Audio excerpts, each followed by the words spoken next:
In order to avail the services, the user has to go to the site of the bank, that is punjabandsinbank.co.in. The icon of PSB Unique can be easily located on the top right hand side corner of the interface. After clicking on the link, the customer will land on the PSB Unique digital banking homepage. The homepage displays the services which are available under the platform. Some of them are live, while some of them have been marked as coming soon. The user then has to register herself or himself by selecting the retail banking option. Since it is a new product, an existing user of PSB Internet Banking, Mobile Banking and PSB Bheem also has to register herself or himself on the platform. However, the existing users will be having an option to get onboarded on PSB Unique by using their existing credentials. The customer then has to initiate the registration process online by entering mobile number, customer ID, account number and email ID. An OTP will be sent to user in case of web, whereas SIM binding will be performed in case of mobile app to verify the entered details. All the existing customers may tick the option, that is, I am an existing internet banking user, to register using his or her existing credentials. Clicking the next icon will take the customer to this new page. System will perform user authentication process by these three options, that is, internet banking, debit card and bank token. The option using existing internet banking credentials will only be visible to the existing users. User's customer ID will be shown in the username and the user will be asked to enter the application password, that is the old internet banking password, for authentication purposes. The user can also use the second option by entering the debit card details along with the ATM PIN for authentication purposes. Users not having the debit card can use the third option, that is using bank token.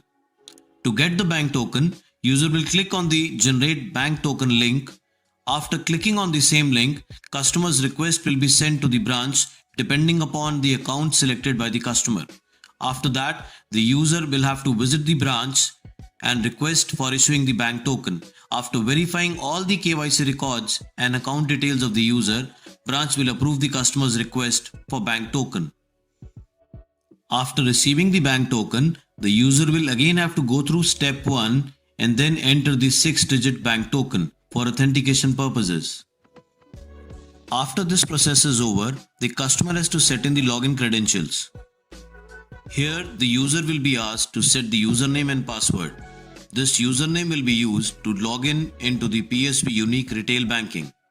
Username could be a unique alphanumeric string with length between 8 to 20 characters and may contain special characters, that is dot, underscore, etc. The username will be allotted by the system as per the availability. The password should be alphanumeric, containing one alphabet in uppercase, one lowercase, one numeral and at least one special character. The next step involves creation of UPI ID. However, the user has the liberty to skip this step while registering and start using the UPI later. If the user wants to register, the system will check whether the user is eligible for UPI and whether the user is existing PSB UPI user or not. Depending upon this criteria, user will be shown the following options.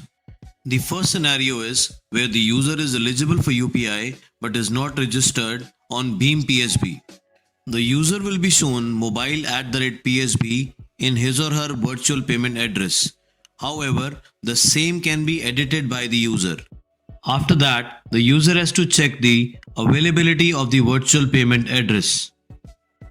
The second scenario is where the user is eligible for UPI and is already registered on Bheem PSB. Here, the system will check whether the said account is already linked with any of his or her already created BPS, and accordingly, the account will be shown in the linked account section.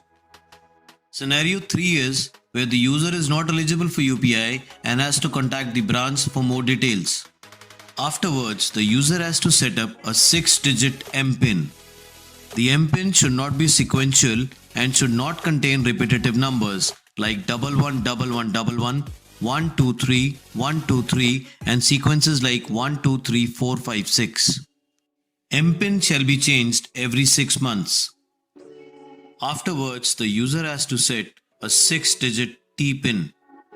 The TPIN should again not be sequential and should not consist of repetitive numbers like 123456 or 111111 or 123123.